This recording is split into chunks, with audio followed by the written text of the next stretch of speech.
Why are so many farmers living in poverty?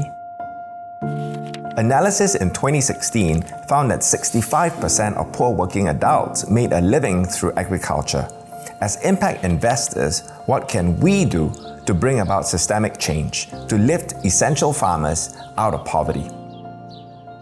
To be sure, the systems that leave farmers poorly paid for their work have been around for a long time. These systems resist change. Yet, with the limited influence that we have, we can make a critical distinction. We support enterprises who are practicing or moving towards a natural way of farming. In fact, there are two ways we can practice agriculture: the chemical way or the biological way.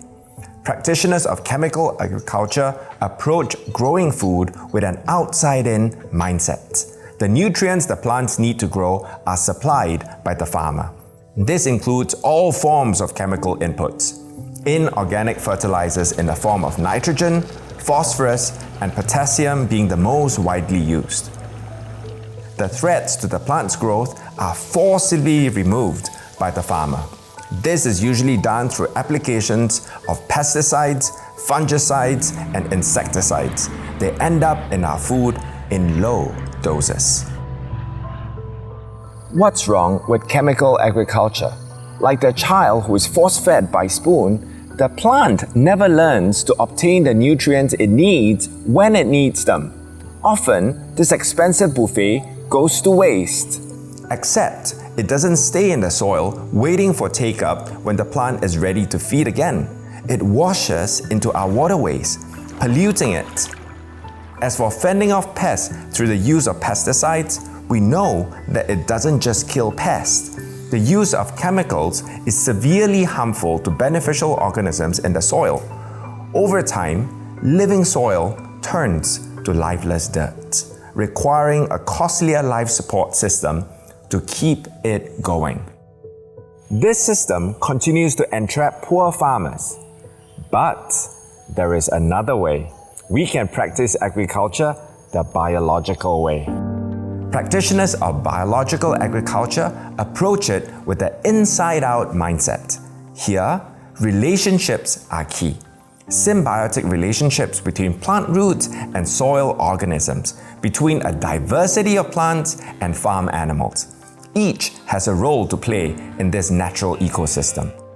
Under the biological approach, living organisms break down soil material and organic matter found above and below ground, making them available for absorption by plants. The soil food web, although largely unseen, recycles nutrients for the benefit of plants. No wonder it is also called the poop loop. As for defense against pests, we approach it the same way we would a child, by cultivating resilience from within. Plants thriving in living soil have fortified cell walls, a deeper and wider root system naturally able to fend off external attacks. All this significantly lowers the farmer's input costs while raising the prices of their organic produce. Under the natural system, the soil is the farmer's greatest asset, and it is nurtured with care.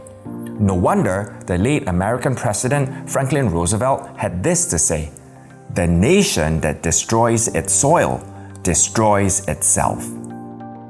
At Beneficial Returns, we invest in enterprises who recognize that healthy, living soil is the farmer's most valuable asset. These enterprises encourage farmers towards natural, biological agriculture. This is our way of lifting poor farmers out of poverty.